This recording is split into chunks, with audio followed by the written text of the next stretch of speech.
Good afternoon, ladies and gentlemen, from Morristown, New Jersey, and the U.S. Men's National Team Training Camp. Today, we're joined by defender Tim Ream and forward Josh Sargent. For those of you here in New Jersey, training today at 3 p.m., open for the first 15 minutes. As always, if you'd like to get in a queue to ask a question, you can do so by virtue of raising your hand. And we'll begin with Paul Tenorio from The Athletic. Thanks, Michael. Thanks, guys. Josh, this one's for you. I wonder if you could talk through just the emotions, the feelings of getting through this transfer window, the decision not to move to Germany, and how maybe it motivated you for the start of the season because you've been in such great form to start things off with Norwich. Thank you. Yeah, there are quite a few things going on. A lot of decisions had to be made, not just for myself, but for my family. Overall, I think I'm in a good spot at Norwich. I'm at a place where I know I can score goals, which of course is important, going into the World Cup. And yeah, I've had a good start to the season, so hopefully I can continue that form all throughout the season and keep scoring goals. Next will be Jonathan Chanawal from the Philadelphia Inquirer. Thank you, Michael. Josh, another one for you. There's no need to pound away about how long it's been since you scored last for the national team, but it is over so much of the conversation.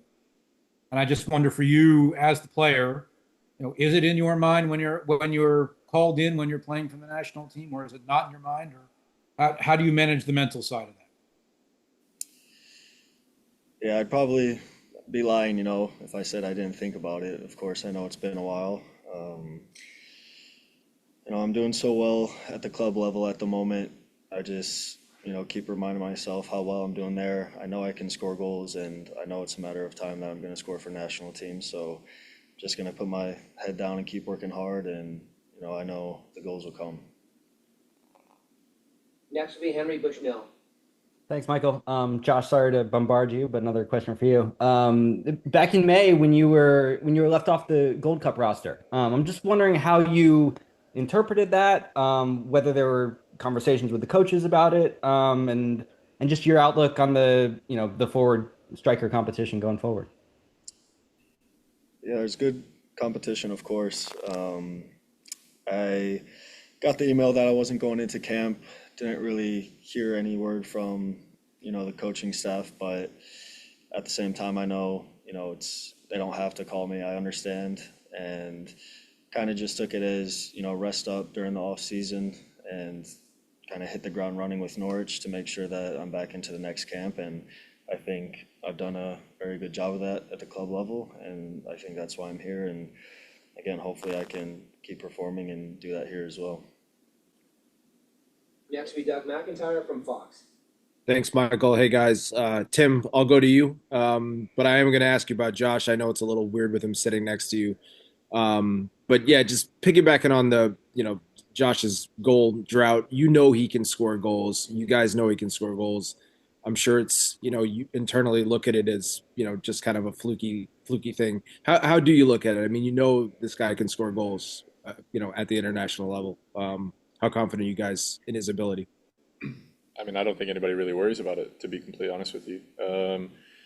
I've known that the guy can score goals since he was 15, 16 years old, and following, his path in his career so far. And yeah, it's not something that we're worried about. You look at what he's doing, at Norwich and at club, and the types of goals that he's scoring they're all different. So full confidence in him, and it's just like he said, it's a matter of putting his head down and continuing to work and doing the things that he's good at, and the goals will definitely come. Next will be Jeff Carlisle from ESPN FC. Can you guys hear me okay? Yeah. Okay. Question for you, Tim. At the end of the Gold Cup, you mentioned how the team had a much better idea of what the coaching staff was demanding of you guys and what their expectations were. Obviously, a lot of new faces in this camp. Have there been discussions with your teammates about what they expect, and or what the coaching staff expects, and has the coaching staff talked to them as well? Yeah, there hasn't been like any major discussions. I know that the coaches have been pulling guys in individually, having little conversations here and there. But in terms of as a total group, we've only just now got everybody into camp as of late last night. So we'll sit down, I'm sure, today and have a discussion. But for us, it's just the guys who were here during the Gold Cup, as you said, we kind of know what the standard needs to be and what it is going forward, and just making sure that everybody's being held accountable, pushing each other, helping each other, and making sure that we all know that we're on the same page, we're on the same team, we're trying to move things forward and make sure that we're in a good position, moving forward into the next year and into the World Cup. And that's down to obviously the coaching staff communicating as they always do, and us as players translating that message as peers, to make sure that everybody's pulling in the right direction. As Tim mentioned, the last of the team arrived last night, Tim Weah and Luca De La Torre late in the evening. So the first team meeting will be in approximately 24 minutes. We'll continue with Ron Blum from the Associated Press. Thanks, guys, for doing this. Josh, for you, was the reports of interest by Wolfsburg and Sunderland accurate? And then looking at your overall arc, what has been the key to letting the ankle heal and just finally having a 10, 11-month healthy run following the groin surgery? Yeah, first of all, there were interests from, multiple clubs. Obviously, in the end, didn't work out, but that's football sometimes. But yeah, injury-wise, been feeling good for a while now. I think Norwich has done a good job of taking care of me and getting me back to a good spot. Obviously, continue to do, certain exercises in the gym to keep myself healthy, but yeah, I'm feeling really good right now. Next week, Charlie Bone from MLSsoccer.com. Thanks for your time today, guys. Putch made a few headlines, I guess, or turned heads last when he announced the roster about his evaluation of MLS versus the European leagues, and there's more guys than there's been from the domestic league in some time. So I wanted to ask you two about that, whether that's something maybe we just talk about too much, or if you're seeing that there's maybe more competition from the domestic player pool than in past years. I think it's just competition in general. Again, it's one of those things where we don't really look at the roster and say, oh, there's this many guys in from this league, or there's this many guys in from Europe. To us, it's competition. It doesn't matter. You have to go out there and earn your place and earn your spot. And it's one of those things where he's giving guys opportunities to impress. Making sure that he can get eyes on everybody who they've been watching from afar, and that sends a little bit of a message that places are open, and I think that's only a good thing. It's a good thing. Competition can drive you and push you, and it prepares you and hardens you for the coming months. So. None of us are really looking at it. I think it's talked about, a lot, but it's not discussed in any way amongst ourselves. Next is Sanjay Sujanthakakumar. Thanks, Michael, and thanks, guys, for doing this. Tim, this one's for you. As Charlie mentioned, there's some new faces in this camp, and Maurizio said this will be the last camp where he's evaluating those new faces. That said, it's the first time playing in this area in a long time, which you know well. It's the biggest metro area in the country, and with the World Cup on the horizon, the expectations are really building, right? So do you feel there's any extra pressure to put in a good performance Saturday against a quality opponent and show some progress? And then Josh, real quick, could you clarify, was there communication from the staff between the Gold Cup and this camp? Like, did you have an idea that you'd be coming back ahead of this camp? Thank you. No, there was no communication until I got the email that I was going to be called into camp. Yeah, on your question about pressure, I don't think there's any more pressure than normal. I think every game is and should be a pressure situation. As I said before, it's about competing, it's about competition, it's about earning your spot, and trying to make sure that you're doing everything you can to take advantage of opportunities. And this is just another one of those. People will say, "Oh, it's a friendly," but now with the amount of time between now and the World Cup, there's no such thing as friendly games. You have to be on it every single training session, every single game, and the pressure is there. The pressure is there on everybody to try to make the World Cup squad, and this is an opportunity for everybody who's here to perform and to do that. Just a point of information, people have talked about new faces. There's 4 players on the roster in search of their first cap. Tristan Blackman, Roman Celentano, Jonathan Klinsman, all who have been in previous national team camps, first time under Pochettino, and Noah Kaya-Banks. Next question comes from Leander Sherlockins. Hey, Tim, can you hear me? Yep. Michael Bradley's being honored on Saturday. What was it like playing with him, and what was it like being in camp with him? Yeah. To be honest, sitting here now, I came into this program and he was very much established already.